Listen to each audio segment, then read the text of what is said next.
Hello my dear students, welcome back to one more class. आज की इस class में हम स्टडी करने वाले हैं बेसिक रेडिकल्स। स्टूडेंट्स, जैसे कि आप सभी को पता है, मैंने प्रैक्टिकल से रेलेवेंट सॉल्ट एनालिसिस के कुछ वीडियोस पहले भी अपलोड कर चुके हैं। उन सभी वीडियोस में मैंने थ्योरी समझाई है, कुछ वीडियोस में मैंने आपको डेमोन्स्ट्रेशन भी दिया है कि एसिड रेडिकल को आइडेंटिफाई किस तरीके से करते हैं। तो अब हम आते हैं कि जैसे कि अगर हमारा सॉल्ट रहता है तो सॉल्ट में एक एसिड होता है, एक एसिड रेडिकल होता है और एक बेसिक रेडिकल होता है। तो अभी हम देखते हैं कि बेसिक रेडिकल्स क्या होता है, इससे रिलेटेड कुछ थ्योरी जो है मैं आपको यहाँ समझाऊंगी। तो देखिए, सबसे पहले तो हम देखते हैं कि बेसिक रेडिकल एक्चुअल में होता क्या है। तो हम ये कहेंगे कि जो बेसिक रेडिकल्स जो होते हैं, बेसिक रेडिकल्स उनको हम कैटायंस कहते हैं पहले तो। ठीक है, याद रखना है हमें कि बेसिक रेडिकल्स को हम क्या कहते हैं, कैटायंस कहते हैं, जो कि क्या कैरी करते हैं, कैरी पॉजिटिव चार्ज, उनके ऊपर पॉजिटिव चार्ज रहता है और उन सभी को हम बेसिक रेडिकल्स कहते हैं। ठीक है, और अभी हम एक और कॉन्सेप्ट देखेंगे कि ये जो बेसिक रेडिकल्स है, दे आर कमिंग फ्रॉम, हम कहेंगे कि they are coming from bases. वो किससे आते हैं, बेसिस से आते हैं, इसीलिए उनको बेसिक रेडिकल कहा जाता है। फॉर एग्जाम्पल, अगर मैं एग्जाम्पल देखूं तो ये NH4OH जो है एक बेस है और इस बेस से जो रेडिकल आता है वो होता है NH4 पॉजिटिव। इट मीन्स ये क्या हुआ, हमारा बेसिक रेडिकल्स हुआ। ठीक है, अब देखिए, जो ये जितने भी हमारे बेसिक रेडिकल्स होते हैं, इन सबको डिफरेंट ग्रुप्स में डिवाइड किया जाता है ना। किस तरीके से डिफरेंट ग्रुप्स में डिवाइड किया जाता है मैं बता देती हूँ आपको। तो हम ये कहेंगे कि जो बेसिक रेडिकल्स होते हैं, basic radicals are divided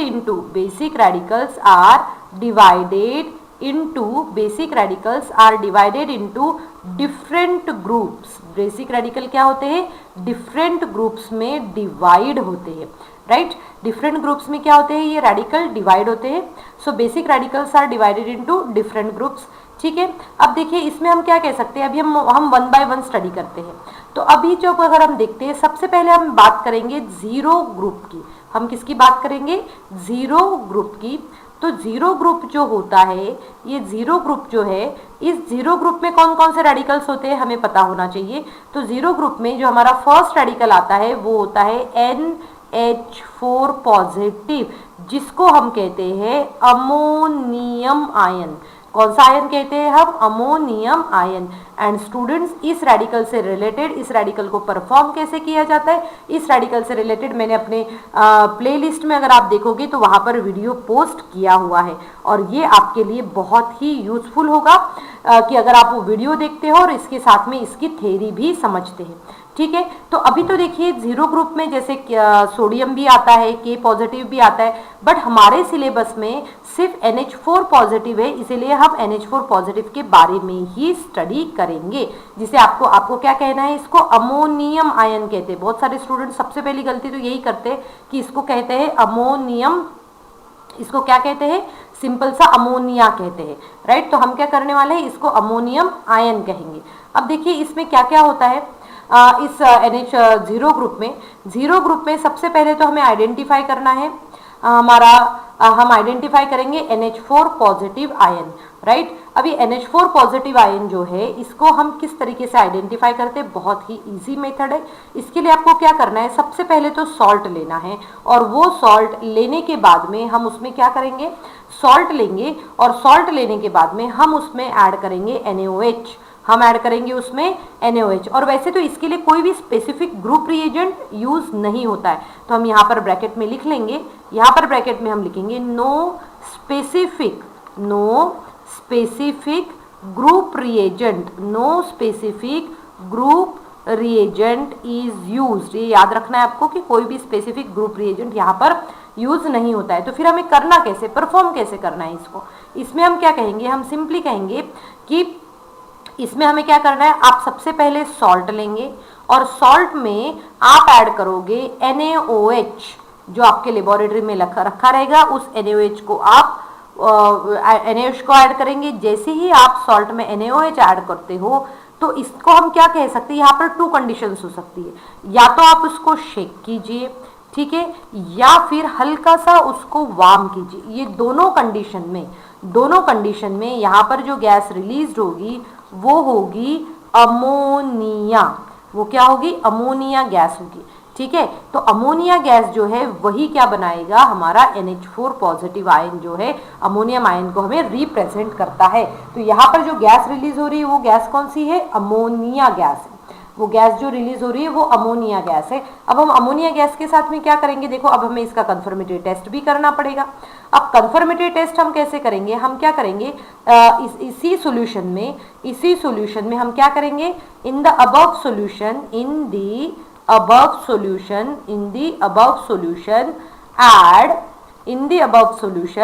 add Nessler's reagent. क्या ऐड करना है हमें? नेस्लर्स रिएजेंट ऐड करना है। देखो, नेस्लर्स रिएजेंट, यहाँ पर वाइवा क्वेश्चन भी बनता है। सबसे पहले तो एक्सटर्नल आपसे पूछेंगे नेस्लर्स रिएजेंट क्या होता है, वो मैं आपको बताती हूँ अभी। अब जैसे ही आप इसमें नेस्लर्स रिएजेंट ऐड करोगे, वहां पर फॉर्मेशन ऑफ, यहाँ पर क्या होगा? Formation of brown PPT. इसके अंदर एक ब्राउन पीपीटी बनेगा। क्या बन रहा है यहाँ पर? देखो, ब्राउन पीपीटी बनेगा। क्या बनेगा? ब्राउन पीपीटी बनेगा। ठीक है, अब सबसे पहले तो हम देखते हैं कि ये नेस्लर्स रिएजेंट क्या होता है। राइट, नेस्लर्स रिएजेंट जो है, नेस्लर्स रिएजेंट हम किसे कहते हैं? हम नेस्लर्स रिएजेंट कहते हैं K2HgI4। इसको क्या कहते हैं? K2HgI4। ये इसका क्या होता है? नेस्लर्स रिएजेंट का फॉर्मूला। ठीक है, तो हम ये नेस्लर्स रिएजेंट ऐड करेंगे, हमें वहां पर मिलेगा ब्राउन पीपीटी। ठीक है, ये जो हम नेस्लर्स रिएजेंट यूज कर रहे हैं, राइट, जो कि क्या बना रहा है? अमोनियम आयंस के साथ में हमेशा से ही वो ब्राउन पीपीटी बनाता है। क्या बनाता है? Brown PPT. तो ये जो ब्राउन पीपीटी बन रहा है, ये हमारा, देखो, ये जो ब्राउन पीपीटी बन रहा है, ये क्या होता है? इसका एक नेम होता है और उस नेम को कहा जाता है, ये देखो, ये भी आपका वाइवा क्वेश्चन बन सकता है। जैसे मैंने आपको बताया पहले कि वाइवा क्वेश्चंस इसमें काफ़ी सारे बन जाते हैं और एक्सटर्नल जो है इसी को पूछते हैं। और बेटा, जैसे मैंने पहले भी बताया, अगर आप वाइवा क्वेश्चंस प्रॉपरली देते हैं तो फिर आपके अच्छे मार्क्स लेना आपके लिए सबसे ईजी हो जाएगा। तो देखिए, यहाँ पर क्या बनता है? ये बनता है, उसको कहा जाता है आयोडाइड ऑफ मिलेंस बेस। आप देख लीजिए, जैसे कि मैं भी एज अ एक्सटर्नल बहुत सारे स्कूल में जाती हूँ, तब हमें पता चलता है कि भाई अगर इस यहाँ तक बच्चे ने पढ़ाई की है, अगर उसको नेस्लर्स रिएजेंट पता है, अगर उसको पता है कि ये ब्राउन पीपीटी का अनादर नाम क्या होता है, अगर उसको पता है कि ये जो ये हमारा ब्राउन पीपीटी है उसका फॉर्मूला क्या है, तो डेफिनेटली हम समझ लेते हैं कि उस बच्चे ने अच्छे से पढ़ाई की है और उसको अच्छे से क्या आता है, ये प्रॉपर तरीके से उसने प्रैक्टिकल का पढ़ा। और यही स्ट्रक्चर को अगर हम ड्रॉ करेंगे तो ये स्ट्रक्चर इस तरीके से ड्रॉ होगा, है ना। ये स्ट्रक्चर इस तरीके से ड्रॉ होता है और इसीलिए इसको मिलेंस आयोडाइड ऑफ मिलेंस बेस भी कहा जाता है। तो इस तरीके से आप जीरो ग्रुप की प्रॉपर तरीके से प्रिपरेशन प्रॉपर तरीके से आप परफॉर्म कर सकते हैं और साथ में ही आप है ना उसको थ्योरी भी अच्छे से पढ़ सकते हैं, ताकि आपको जब एक्सटर्नल आपसे क्वेश्चंस पूछे तब आप उसको बहुत ही आराम से इन सभी क्वेश्चंस के आंसर दे पाए।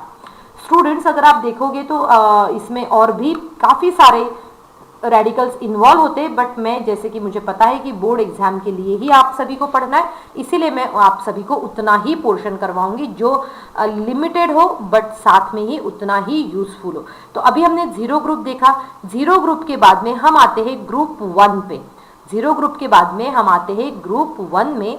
ग्रुप 1 में देखिए, इसको जनरली कौन सा ग्रुप कहा जाता है? इसको कहा जाता है सिल्वर ग्रुप। क्या कहते हैं हम इसको? सिल्वर ग्रुप कहते हैं। अब देखिए, इसमें और भी रेडिकल्स होते हैं, जैसे कि पहला रेडिकल होता है इसमें Pb2 पॉजिटिव, उसके बाद में आता है एक सिल्वर का भी आता है और साथ में Hg+2 वाला भी रेडिकल आता है। तो जैसे मैंने आपको पहले बताया है कि हमारे सिलेबस में सिर्फ ये दिया है ना, क्लास 12 के बोर्ड के सिलेबस में सिर्फ और सिर्फ ये दिया है। ये जो दोनों हैं ये नॉट इन बोर्ड्स सिलेबस, मैं यहाँ मेंशन कर दूंगी, नॉट इन बोर्ड सिलेबस।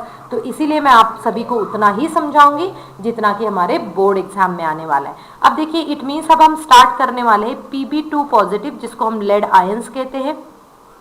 अब देखिए लेड आयंस के लिए क्या है, आपको एक किस तरीके से परफॉर्म करना है। देखो सबसे पहले तो हम क्या करेंगे, हम बनाएंगे सॉल्ट सॉल्यूशन। एंड स्टूडेंट मैं और एक बात आपको बताऊं कि मेरे चैनल पे इसका लेड का भी वीडियो मैंने अपलोड कर दिया है, वो भी वीडियो आप डेमोन्स्ट्रेशन आप देख सकते हैं। तो हमने क्या किया, सॉल्ट सॉल्यूशन बना लिया। सॉल्ट सॉल्यूशन में हम ऐड करेंगे डाइल्यूट HCl। क्या करेंगे हम सॉल्ट सॉल्यूशन में ऐड, डाइल्यूट HCl करेंगे। तो जैसे ही आप डाइल्यूट HCl ऐड करते हैं, अगर वहां पर व्हाइट पीपीटी बन रहा है, क्या बन रहा है, व्हाइट पीपीटी। अगर व्हाइट पीपीटी बन रहा है, व्हाइट पीपीटी बन रहा है मतलब वो ग्रुप 1 का रेडिकल है। ठीक है, क्या है, व्हाइट पीपीटी बन रहा है तो वो ग्रुप 1 का रेडिकल है। ठीक है, अब इस पीपीटी का नाम क्या होना चाहिए, थोड़ा सा सोचो। ये देखो जरा, ये जो सॉल्ट सॉल्यूशन है इसमें क्या है, Pb2 पॉजिटिव आयंस है और ये HCl है, तो अब Pb2 पॉजिटिव आयंस रिएक्ट होंगे Cl निगेटिव के साथ में। और यहाँ पर जो व्हाइट पीपीटी जो हमें मिल रहा है वो व्हाइट पीपीटी होगा हमारा PbCl2 का। लेड क्लोराइड का हमें व्हाइट पीपीटी मिल रहा है। स्टूडेंट्स और आपने एक चीज ऑब्जर्व की होगी कि जब हम एसिड रेडिकल्स के बारे में पढ़ते थे तो एसिड रेडिकल में हमने इवोल्यूशन ऑफ गैस के बारे में सबसे ज्यादा पढ़ा था, बट बेसिक रेडिकल में हम सबसे ज्यादा पढ़ेंगे पीपीटी के बारे में। किसके बारे में, पीपीटी प्रेसिपिटेट के बारे में। ठीक है, अब देखो ये जो पीपीटी बना है, अभी हम इसकी कंफर्मेटरी टेस्ट किस तरीके से कर सकते हैं वो भी मैं आपको बता देती हूँ। किसका, कंफर्मेटरी फॉर लेड आयंस, है ना, confirmatory of lead ions, confirmatory test for lead ions. अब देखो, अब क्या किया, यहाँ पर आपका पीपीटी बनाया। अब आपको क्या करना है, filter the PPT, filter the PPT. आपने पीपीटी को फिल्टर कर लिया, filter the PPT and then take residue, take residue. अब रेसिड्यू मतलब क्या होता है, बहुत सारे बच्चों को कंफ्यूजन होता है। जैसे आप मान के चलो कि ये कोई एक आपका फनल है और इस फनल के अंदर यहाँ पर क्या है, आपने फिल्टर पेपर डाला, यहाँ से सॉल्यूशन डाला, तो कुछ जो है पीपीटी यहीं पर रहेगा। ठीक है, पीपीटी यहाँ पर जमा हो जाएगा और जितना भी अगर कुछ वाटर है इसमें तो वो वाटर नीचे कलेक्ट हो जाएगा। तो हमें क्या लेना है, ये लेना है, इसे हम कहते हैं रेसिड्यू। जो फिल्टर पेपर के ऊपर रहेगा उसे हम रेसिड्यू कहते हैं। ठीक है, फिर आपने रेसिड्यू लिया। अब रेसिड्यू लेने के बाद में हम क्या करते हैं, आप पहले तो रेसिड्यू लो और रेसिड्यू लेने के बाद में हम क्या करते हैं, इस रेसिड्यू में हम ऐड करते हैं वाटर। हम क्या करते हैं, ऐड वाटर करते हैं। तो फिर हम क्या करेंगे, ऐड वाटर। हमने वाटर उसमें ऐड किया और वाटर ऐड करने के बाद में हम इसको we will divide it, water add किया, फिर हम इसको हल्का सा वार्म करेंगे। तो वार्म जैसे ही करेंगे पीपीटी गेट डिसॉल्व, पीपीटी क्या हो जाएगा, उसमें डिसॉल्व हो जाएगा। या तो आप उसमें वार्म करिए या तो फिर डायरेक्टली हम उसमें वार्म वाटर भी ऐड कर सकते हैं, हम उसमें वार्म वाटर भी ऐड कर सकते हैं, दोनों में से कोई भी एक चीज आप कर सकते हो। अब जैसे कि आपको यहाँ पीपीटी मिला, पीपीटी डिसॉल्व हो गया। अब जैसे ही पीपीटी डिसॉल्व होता है इसको आप 3 पार्ट में डिवाइड करोगे। किसमें, 3 पार्ट में डिवाइड करोगे। फर्स्ट पार्ट में अब क्या करना है, to the first part, to the first part. जैसे ही आप फर्स्ट पार्ट में आपको क्या ऐड करना है, KI सॉल्यूशन।